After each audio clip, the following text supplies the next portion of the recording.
뉴스에 시작합니다. 김윤수입니다. 민주당이 또다시 탄핵 카드를 꺼내들었습니다. 이번에는 한덕수 대통령 권한 대행입니다.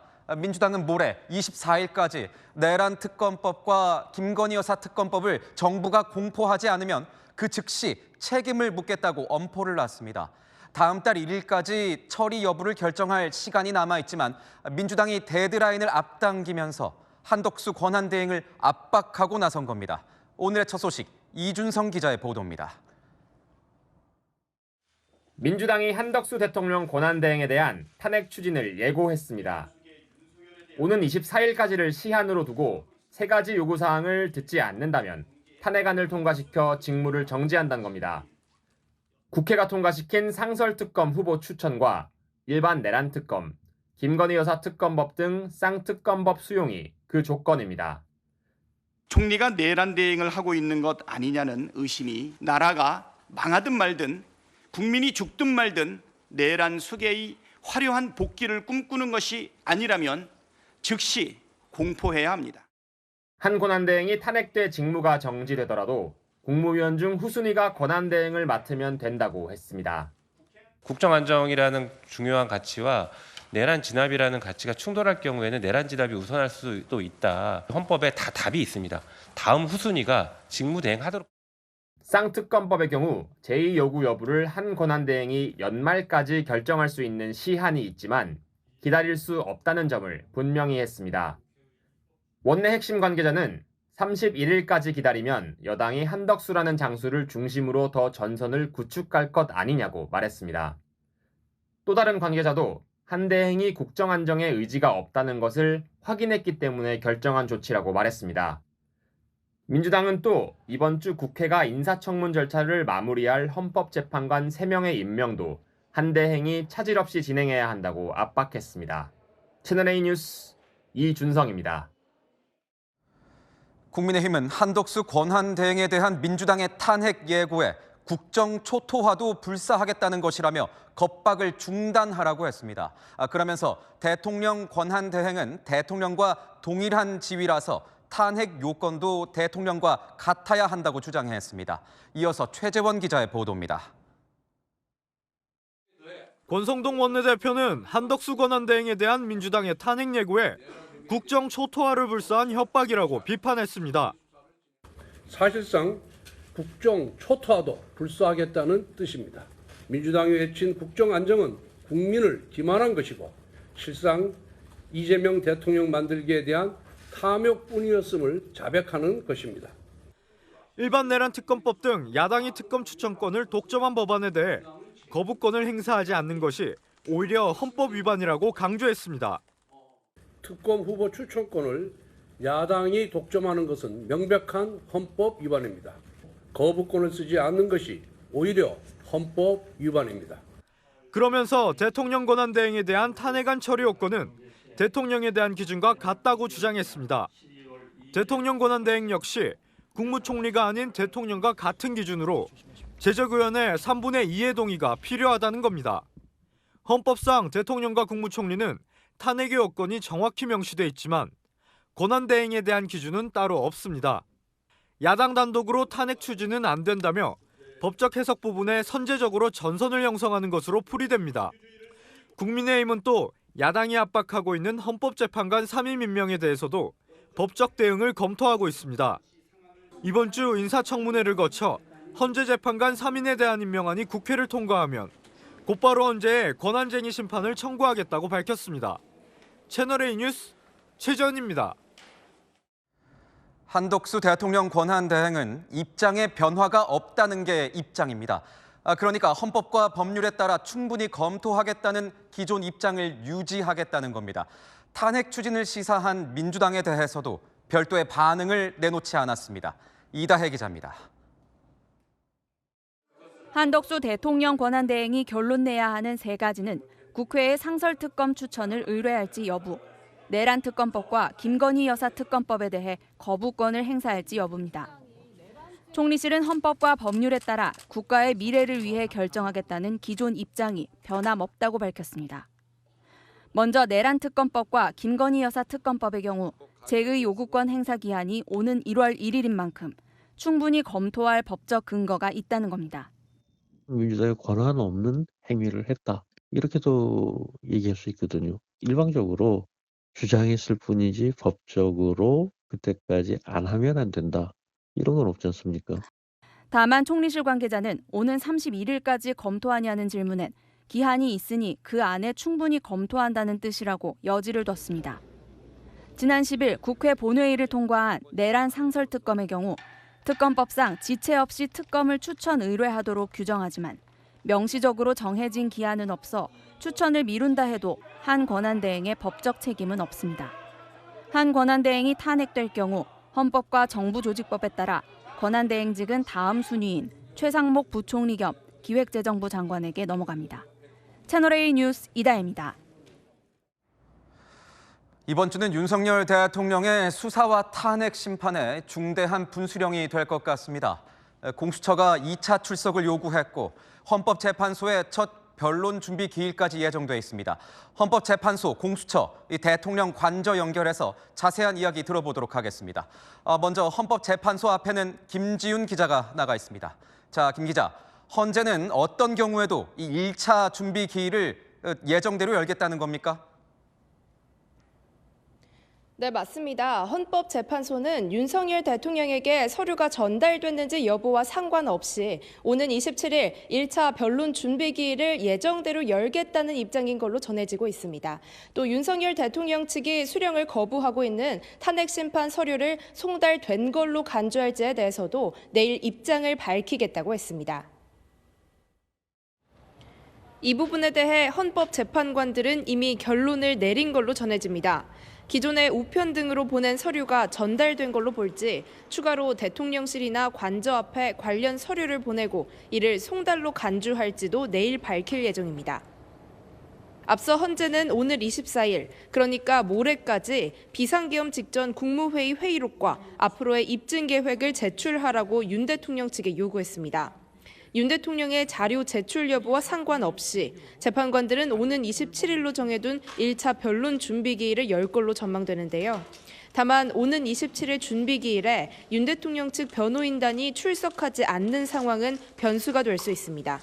추가로 변론 준비기일을 잡아야 하기 때문에 탄핵심판 일정이 늦춰질 가능성이 있습니다. 헌법재판관들은 최대한 일정을 앞당기기 위해서 국회가 제출한 탄핵소추 의결서를 토대로 쟁점과 법리 분석 등을 마친 걸로 알려졌습니다. 지금까지 헌법재판소에서 전해드렸습니다. 이번에는 윤석열 대통령에게 이번 주 출석을 요구한 공수처로 가보도록 하겠습니다.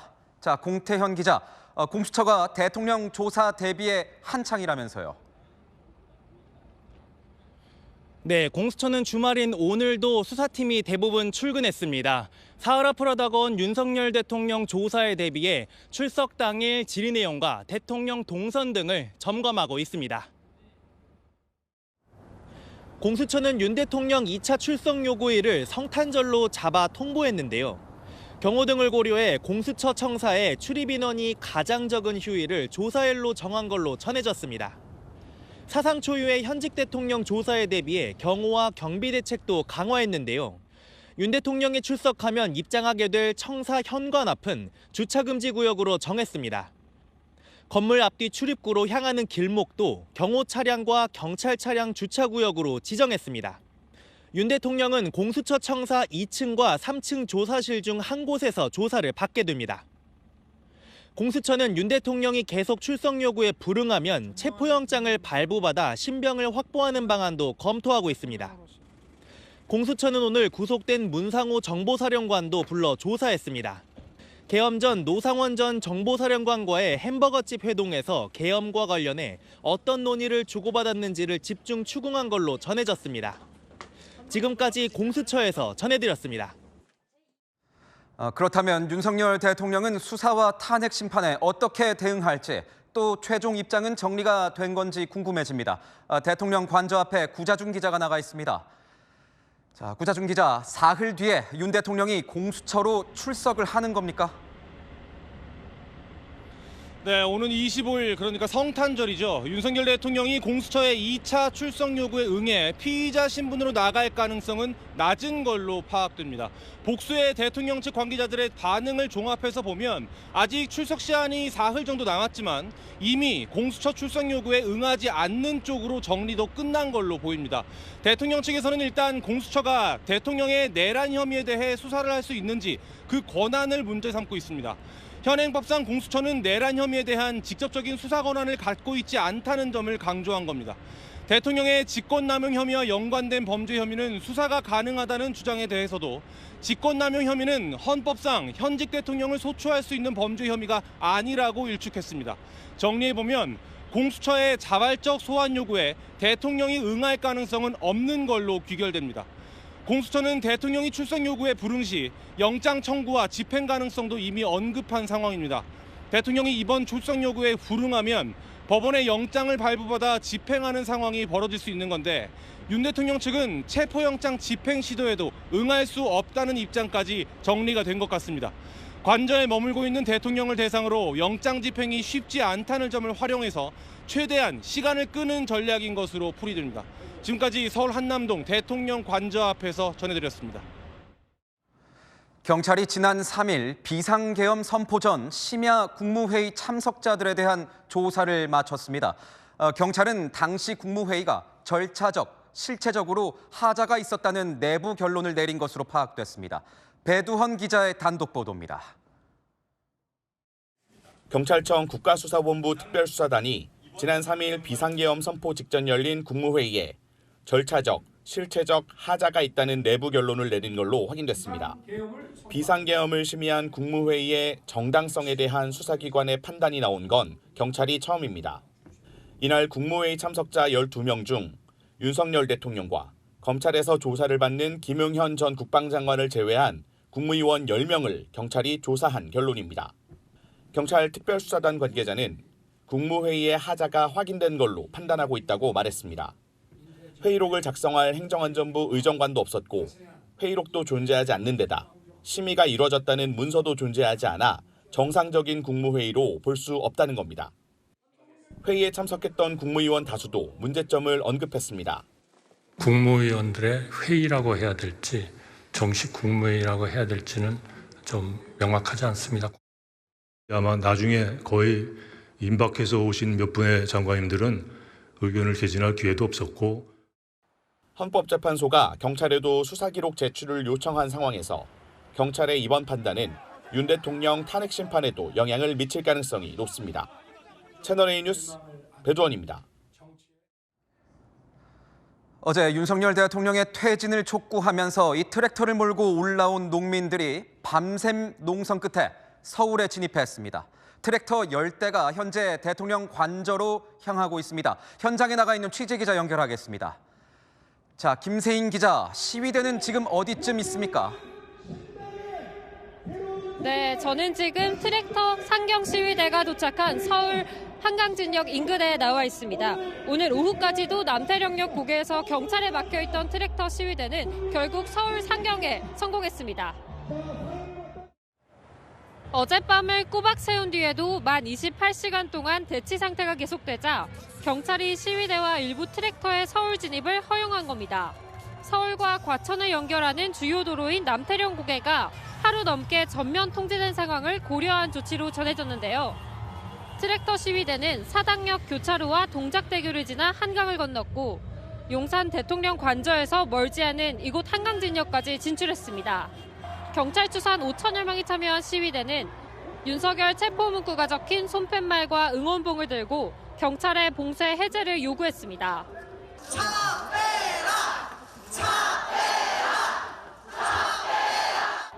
어제 광화문 탄핵 촉구 집회에 참석한 시민이 가세하면서 시위 규모가 더 커졌습니다.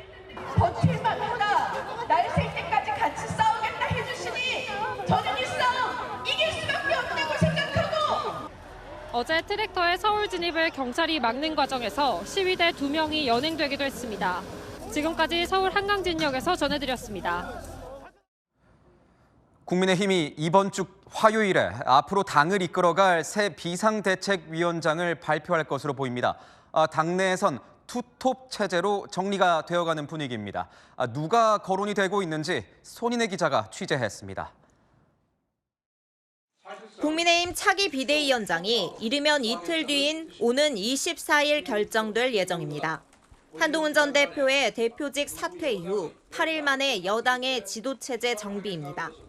차기 비대위원장은 원내 중진 의원이 맡는 쪽으로 정리가 되는 분위기입니다. 당의 위기 상황과 분열을 좀 수습하고 그리고 이러한 혼란스러운 상황을 조기에 해결할 수 있는 그런 분이 비대위원장으로 적합하지 않나. 권 원내대표가 앞서 선수별 의원들 의견을 취합했는데 채널A 취재 결과 초재선 중진할 것 없이 특정인을 지명하기보다는 원내 인사가 적합하다는 의견을 전달했고 특히 3선 의원들의 경우 권영세, 나경원 두 의원을 적임자로 지목해 뜻을 전달한 것으로 알려졌습니다. 새로운 외부 인사 영입 가능성도 거론됐지만 내부적으로 직전 한동훈 체제 당시 겪은 갈등 등을 이유로 부정적 기류가 많았던 것으로 전해집니다.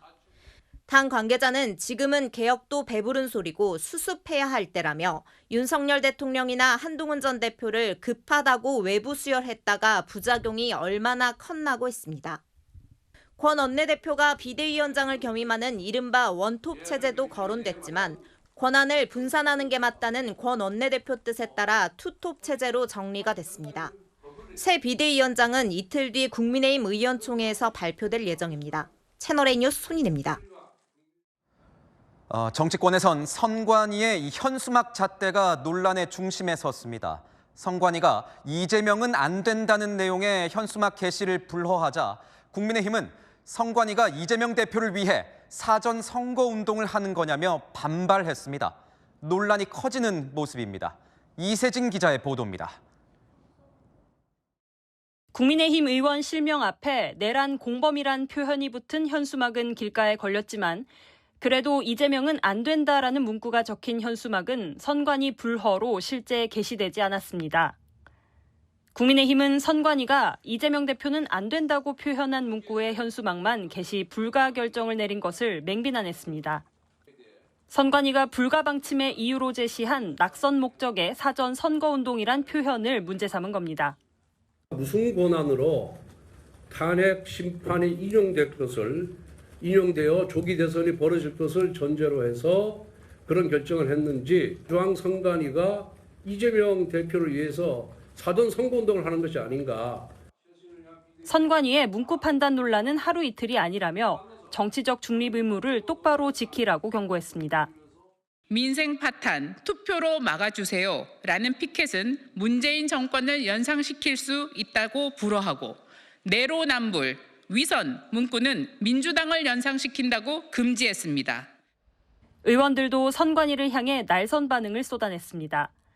중진 나경원 의원은 SNS에 이러니까 선관위가 부정선거 의심을 받는다고 지적했고 윤상현 의원도 민주당과 이재명 같은 특정 정당과 정치인에게는 관대한 이중잣대라고 표현했습니다.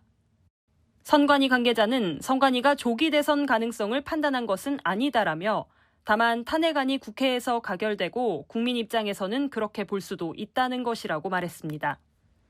선관위는 내일 전체 회의를 열고 논란이 된 불허 결정에 대해 재논의할 계획이라고 밝혔습니다.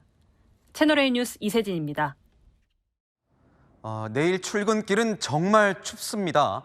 영하 10도 내외로 뚝 떨어지고 이 칼바람까지 불어서 체감 한파는 더 심할 것으로 보입니다. 그리고 이런 추위는 당분간 계속됩니다. 현장 취재 기자 연결하겠습니다. 자, 김태욱 기자, 많이 춥죠? 네, 크리스마스 트리에 반짝이는 조명들까지 분위기는 따뜻한데요. 그런데 날씨는 정반대입니다. 이곳에 3시간 넘게 서 있었는데 입이 얼어서 발음이 잘 안 됩니다. 걸어다니는 시민들도 목도리 장갑을 하고 몸을 웅크린 채 발걸음을 옮기고 있습니다. 그리고요, 이쪽을 보시면은요, 다양한 먹거리들이 있는데요. 그중에서 몸을 따뜻하게 녹여주는 어묵 국물이나 붕어빵이 있는 곳으로 사람들이 몰리고 있습니다. 날씨가 너무 추워져가지고 여기 음식들이 많은데 어묵이랑 떡볶이만 땡기더라고요.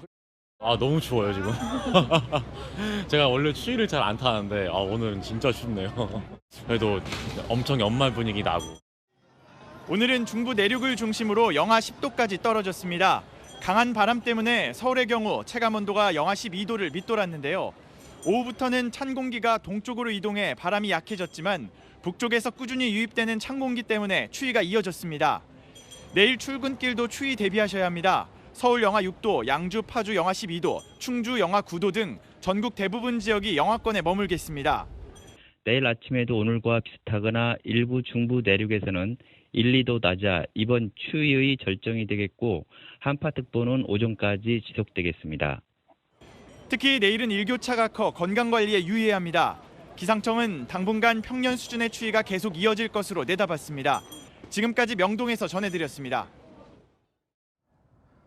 전국 곳곳에 한파특보가 발효된 가운데 폭설까지 내리면서 그에 따른 피해가 적지 않은 상황입니다. 제주 한라산은 입산이 전면 통제됐습니다. 김대욱 기자입니다.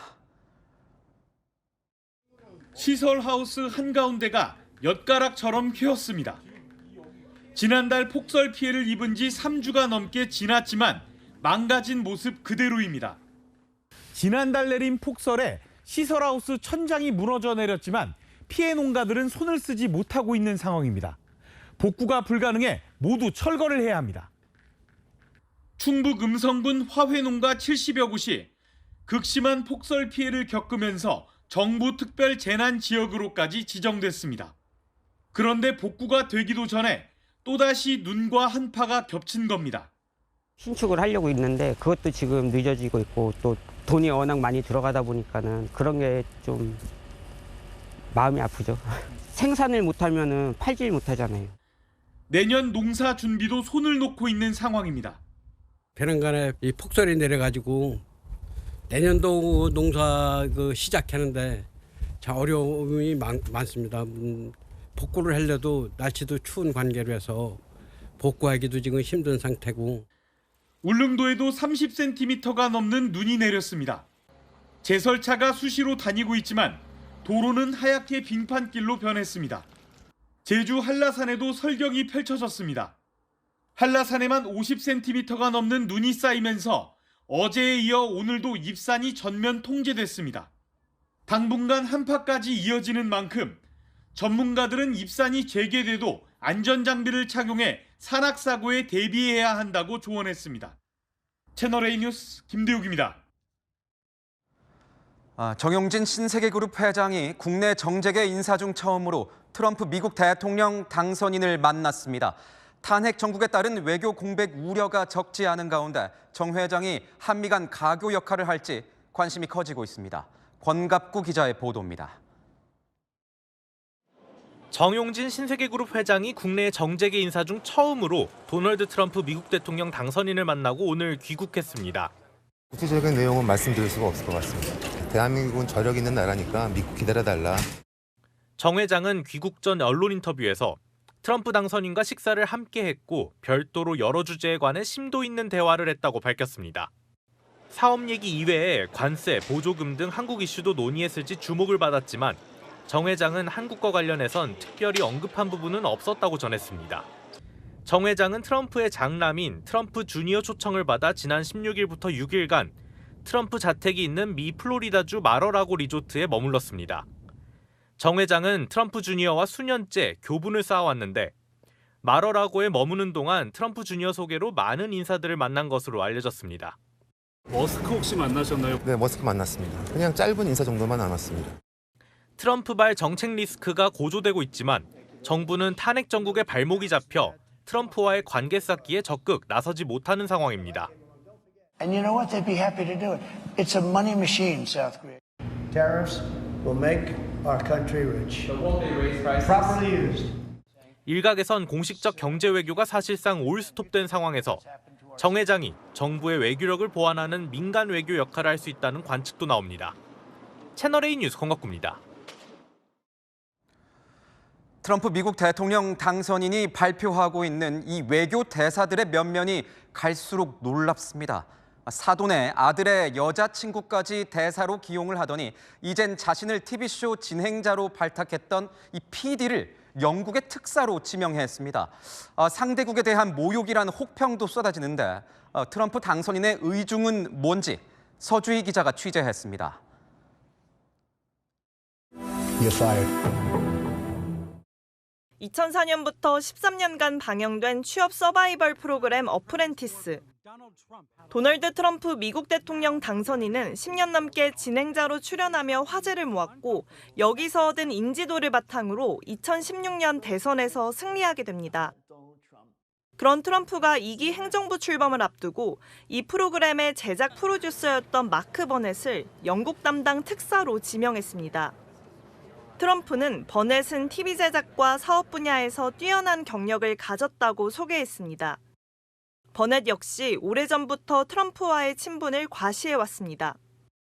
My son Cameron was the ring bearer at the wedding of Donald and Melania.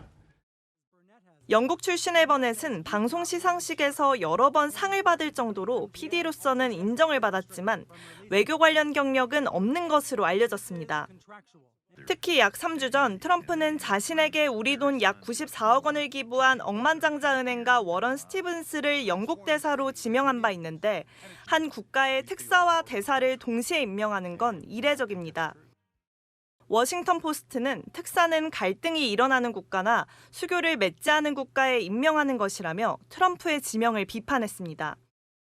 앞서 트럼프는 프랑스 대사의 장녀 이방카의 시아버지를 그리스 대사의 장남 도널드 트럼프 주니어의 약혼녀를 각각 지명한 바 있는데 마구잡이 인사라는 비난도 일고 있습니다.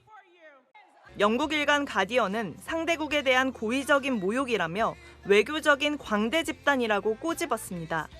채널A 뉴스 서주입니다. 우리 군의 세 번째 정찰 위성이 발사에 성공했습니다. 이제 눈이 오나 비가 오나 김정은 집무실과 이 북한의 군사 시설을 실시간으로 감시할 수 있습니다. 박선영 기자입니다. 3, 2, 1, ignition. 로켓이 불길을 내뿜으며 밤하늘로 솟구칩니다. 우리 군의 정찰 위성 3호기가 미국 반덴버그 우주군 기지에서 스페이스 X의 팰컨 9 로켓에 실려 발사된 것은 어제 오후 8시 34분. 발사 약 50분 만에 발사체와 분리돼 목표 궤도에 진입했고 약 2시간 뒤에는 지상과의 교신에도 성공했습니다. 3호기는 8개월 전 발사된 2호기처럼 고성능 영상 레이더가 장착돼 눈이나 비가 내리는 악천 후에도 표적을 관측할 수 있습니다. 가로 세로 30cm 물체까지 식별이 가능한 해상도를 가지고 있어 대북 정찰 임무에 특화됐다는 평가를 받습니다. 군 소식통에 따르면 이미 임무 수행 중인 1호기와 2호기는 김정은 북한 국무위원장의 집무실이 있는 평양 중심부를 촬영한 바 있습니다.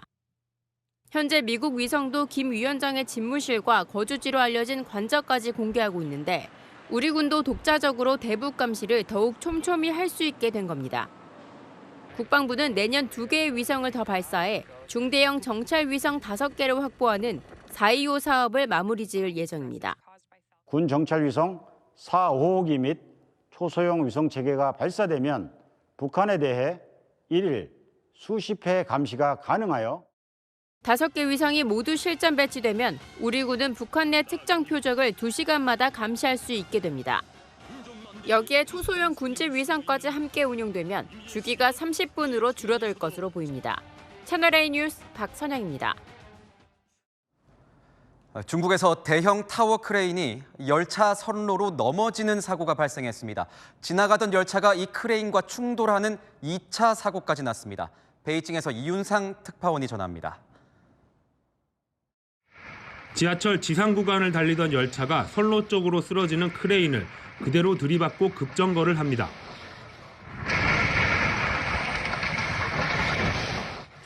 크레인은 그대로 부러져 바닥에 떨어졌습니다. 중국 상하이에서 지하철과 타워 크레인이 충돌한 사고가 발생한 건 현지 시각 오늘 오전 8시 반쯤. 사고 충격으로 기관차 윗부분이 종잇장처럼 뜯겼습니다. 유리창엔 구멍이 뚫리고 바닥엔 유리 파편이 나뒹굴었습니다.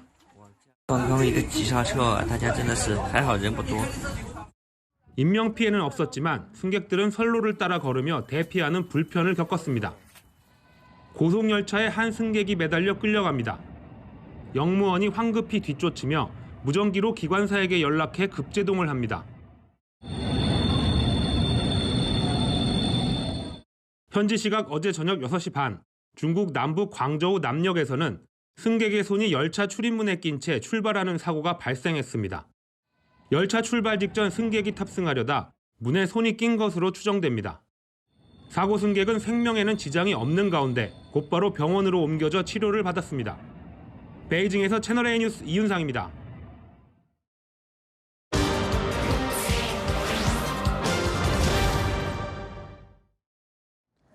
러시아와 우크라이나의 전쟁이 길어지면서 유럽에선 3차 대전에 대한 두려움이 커지고 있습니다. 방공호를 만들고 비상시 행동 요령이 담긴 책자까지 찍어서 대비하는 국가가 늘고 있습니다. 세계를 보다 최수연 기자입니다. 스웨덴 정부가 최근 국민들에게 배포한 32페이지 가이드북입니다. 위기나 전쟁이 올 경우라는 제목으로 전쟁이 벌어질 경우 생존을 위한 기초 지침들이 담겨 있습니다. A radio that can be powered without electricity and warm clothing to make it through a power outage. Prepare ahead of time. 유사시 고단백질 음식을 먹어야 한다며 감자, 양배추, 당근, 계란을 준비하라는 구체적인 내용도 알립니다. Prepare for a worst case scenario, a war scenario. Not that we necessarily think that there will be war, but we really need to have that preparedness.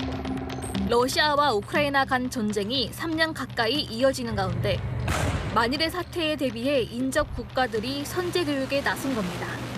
전쟁 관련 시설 정비에 나선 나라들도 있습니다. 벙커 579개를 가진 독일은 수용 인원이 약 48만 명 정도에 불과하다며 최소 5천 명을 수용할 수 있는 대형 벙커를 추가로 짓기로 했습니다. 독일은 이를 국가벙커 프로젝트라고 명명하고 대대적인 준비 작업에 나섰습니다. 지하철역과 주차장, 정부청사를 대피소로 전환하기로 했고요. 국민들에게는 지하실과 차고를 개조해서 집안에 대피소를 만드는 것도 알리고 있습니다. 스위스도 냉전 시대에 지어진 핵 벙커의 현대화를 위해 우리 돈 3,500억 원의 예산을 투입하기로 했습니다. Et puis c'est vrai qu'avec l'émergence de la guerre en Ukraine au début 2022, alors là tout d'un coup, le spectre du conflit armé est revenu, le spectre nucléaire est revenu. 최근 북한군의 러시아 파병에 러시아의 신형 중거리 탄도미사일 오레시니크 사용 등 전선 확대에 대한 불안감이 커지고 있는 겁니다. 세계대전을 직접적으로 경험한 특히 유럽 지역 국가들은 민감하게 좀 반응하고 있는 상황인데요. 트라우마의 공포심까지. 전문가들은 이스라엘과 이란, 하마스 등 중동 정세도 불안해지면서 각국의 대비 움직임이 더욱 빨라지고 있다고 분석했습니다. 채널A 뉴스 최수연입니다. 과거 이 부자의 상징은 백만장자, 그러니까 우리 돈으로 10억 원이 조금 넘는 정도였습니다. 그런데 지금의 부자들이 생각하는 진짜 부자의 기준은 이것보다 훨씬 더 높다고 합니다. 배정현 기자가 취재했습니다. 한국에서 부자의 기준에 대한 시민들의 생각을 들어봤습니다. 그리고 한 20억은 있어야 그래도 부자라고 얘기할 수 있지 않을까. 32평 기준으로 그런 아파트 하나 있으시고 모두 합쳐서 한 50억 정도는 돼야. 하지만 금융자산을 10억 이상 보유한 이른바 한국 부자들은 금융과 부동산을 포함한 총 자산이 100억 원 이상은 되어야 부자라고 생각했습니다. 부자들은 전체 가구에 비해 금융자산의 2.3배 이상 더 투자를 하는 적극적인 자산 배분 전략으로 부를 축적했습니다. 초기에는 부동산 자산으로 바로 갈 수 있을 만큼은 못 돼요. 금융자산을 모아서 10억 넘고 이런 부자들이 부동산 자산으로 옮겨가는 형태를 취하시거든요. 부자들이 꼽은 미래 유망 투자처는 주식과 부동산이었습니다. 향후 1년 내 단기적으로는 주식과 금, 보석 투자에서 3에서 5년 중장기적으로는 거주용 주택과 주식 투자에서 고수익을 예상했습니다. 부자들은 또 가상자산이 디지털 금이 될 가능성을 높게 평가하며 최근 1년 사이 보유 비율을 늘린 것으로 나타났습니다. 채널A 뉴스 배정현입니다. 멸종 위기에 처한 겨울 철새들이 서울 한강에 있는 밤섬을 찾았습니다. 장하얀 기자가 취재했습니다. 한강 물 위에 둥둥 떠 수영을 하던 놈병아리가 먹이를 발견하고 쏜살같이 잠수합니다. 물가에선 민물 가마우지가 검고 긴 날개를 펼쳐 깃털을 말립니다. 겨울에만 볼 수 있는 30여 종의 철새가 올해도 한강 람사르 습지인 밤섬을 찾아왔습니다. 조류 전문가와 시민들이 함께 망원경과 쌍안경으로 새들을 관찰합니다. 밤섬을 찾아오는, 밤섬의 주변에 있는 한강을 찾아오는 겨울 철새를 오늘 관찰을 해볼 거예요. 난 지발 잘하고 있어요. 망원경 너머 철새들의 움직임을 관찰하는 재미는 어른아이를 가리지 않습니다. 생동감 있고 생각보다 되게 짜릿한 느낌이 듭니다. 가마우지 봤어. 머리가 하얀 게 귀여웠어. 그림으로 봤는데 진짜 살아있는 거 보니까 기분이 좋았어요. 근데 약간 추워 보였어요. 어떤 새 보고 싶어요? 말똥가리요. 말똥가리 왜 보고 싶었어요? 귀여워요. 밤섬은 지난 2012년 서울시 최초 국내 18번째로 람사르 습지로 지정됐습니다. 수변 환경이 잘 조성돼 있고 먹이도 풍부해 겨울 철새의 명소가 됐습니다. 우리에게 익숙한 외가리, 중대백로, 청둥오리는 물론 물닭, 고방오리, 뿔놈병아리 등 30여 종이 넘는 겨울 철새들이 이동하는 모습을 관찰할 수 있습니다. 지난 2018년부터 문을 연 한강 겨울 철새학교는 서울시 공공서비스 예약을 통해 선착순으로 신청이 가능합니다. 오는 2월까지 매주 일요일 관람할 수 있습니다. 채널A 뉴스 장하연입니다. 네, 열왕여랑 정치부 안보겸 기자와 함께하겠습니다. 첫 번째 주제 보겠습니다. 윤석열 대통령이 보이는데 어디로 돌아가자는 겁니까? 바로 청와대입니다. 물론 윤 대통령이 돌아가자고 한 건 아니고요. 여당 내에서 이런 목소리가 나오는 겁니다. 홍준표 대구시장은 한 언론과의 인터뷰에서 윤 대통령의 가장 치명적인 실수가 대통령실 이전이라고 꼬집었는데요. 여권 내부에선 누가 대통령이 되든 용산 집무실을 그대로 쓸 것 같냐는 반응도 나오더라고요. 만약 재집권한다 해도 윤석열 정권의 상징과도 같은 용산 시대를 안고 갈 수 있겠냐는 거죠. 안 기자, 근데 생각을 해보니까 이 대통령실을 이전할 당시부터 뭔가 여러 가지 논란이 있었던 것 같습니다. 네, 맞습니다. 윤 대통령 용산 시대를 예고한 뒤부터는요. 야당의 공세에 직면하곤 했죠. 청와대를 국민께 돌려드리겠다고 약속했습니다. 용산 국방부 청사 이전 결정을 신속히 내리고 그저 국민께 돌려드리겠다는 말만 반복한 결과가 처참하기만 합니다. 대통령실 이전으로 국민의 안전과 국가 안보에 큰 공백을 다시 되짚어서 이것을 조사도 할 건 하고 거기를 부적절을 하다는 걸. 자, 그렇다면 최근 야당은 이 청와대 복귀론에 대해서 어떤 입장을 보이고 있습니까? 누가 집권하든 다시 돌아갈지도 모르는데 너무 관광용으로 리모델링하거나 하지 마라. 이런 반응 간간히 나왔지만 공식 입장은 아직입니다. 하지만 시기가 언제든 다음 대선에서는 이 대통령실 제2전 문제가 불붙을 수밖에 없다는 시각이 많은 것도 분명합니다. 대통령실 제2전 문제까지 있군요. 다음 주제 보겠습니다. 이준석 개혁신당 의원의 얼굴과 함께 정치권에서는 좀 낯선 두 단어가 등장을 했습니다. 이준석 의원이 두 사람을 저격하기 위해 이 두 단어를 사용했습니다. 두 사람은 누굽니까? 바로 윤석열 대통령과 이재명 민주당 대표입니다.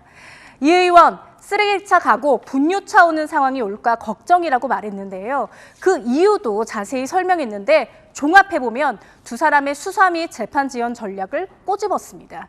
윤 대통령을 향해서는 형사 불소추의 특권은 대통령을 대상으로 한 무분별한 형사 고소고발 등으로 인한 국정 혼란을 막기 위함이지 방탄용이 아니다 이렇게 말했는데요. 윤 대통령이 현재 수사기관의 소환 통보는 물론 탄핵 심판 서류조차 받지 않는 걸 꼬집은 겁니다. 이 대표에게도 법관 기피 신청까지 하는 건 어떻게든 시간을 끌고 선거를 치러서 헌법상의 특권을 노리고 지연 전술을 펼치는 것이라며 사실 이런 시도 자체가 반헌법적이라고 지적했습니다. 이준석 의원이 이렇게 동시에 두 사람을 비판하는 그 이유는 뭘까요? 진영 가리지 않고 현직 대통령과 야당 대권 주자를 똑같다며 동시에 비판한 거잖아요. 결국 탄핵 심판 결과에 따라 대선판이 요동칠 수 있는 상황에서 가장 적합한 주자 바로 나 이준석이라는 점을 강조한 것 아닐까요? 이준석을 강조하는 거다. 그렇군요. 주제 하나 더 보겠습니다. 여야가 동상이몽을 하고 있나 봅니다. 네, 맞습니다. 국정 안정을 위한 여야정 협의체를 두고요. 기싸움을 벌이고 있습니다. 이 시대의 가장 큰 시대적 과제가 뭡니까? 윤석열의 파면 아닙니까? 정치 공세만 펴고 있습니다. 여야 협의체 운영과 국정 안정에 대한 진정성이 있는지.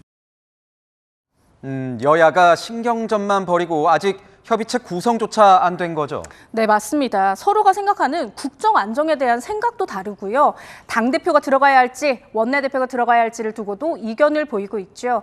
먼저 협의체 제안한 쪽도 제안을 받겠다는 쪽도 서로 국민 앞에 세워서 자기 주장 설파에 열올리고 있는데요. 국정 안정 놓고도 국민 내세워서 기싸움 벌이는 이 정치권 모습에 아마 국민들 마음은 이렇지 않을까요? 네, 지금까지 여랑야랑이었습니다. 올겨울 들어 가장 추운 아침이었죠. 서울이 영하 7.7도, 철원이 영하 16.9도로 추위가 매서웠는데요. 내일도 아침 기온은 비슷합니다. 서울이 영하 6도인데요. 그래도 낮에는 평년 기온을 웃돌지만 모레 아침에는 다시 영하 5도 안팎까지 떨어집니다. 경기 북동부와 강원, 충북에는 여전히 한파특보가 발효 중이고요. 내일도 전국에 강풍이 불겠습니다. 동해안의 건조함은 점차 확대되며 심해지겠습니다. 내일 전국 하늘은 맑지만 충남 서해안에 빗방울이 떨어집니다. 내일 아침 기온은 인천과 대전, 청주가 영하 4도로 출발합니다. 한낮에는 강릉과 광주, 대구가 8도까지 오르겠습니다. 이번 성탄절 아직 눈 소식은 없습니다. 날씨였습니다. 우리 군의 정찰 위성 3호기가 발사에 성공했습니다. 군 수뇌부 공백이 우려되는 상황에서도 대북 감시만큼은 소홀해서는 안 됩니다. 마침표 찍겠습니다. 이럴 때일수록 철저하게 뉴스에이 마칩니다. 고맙습니다.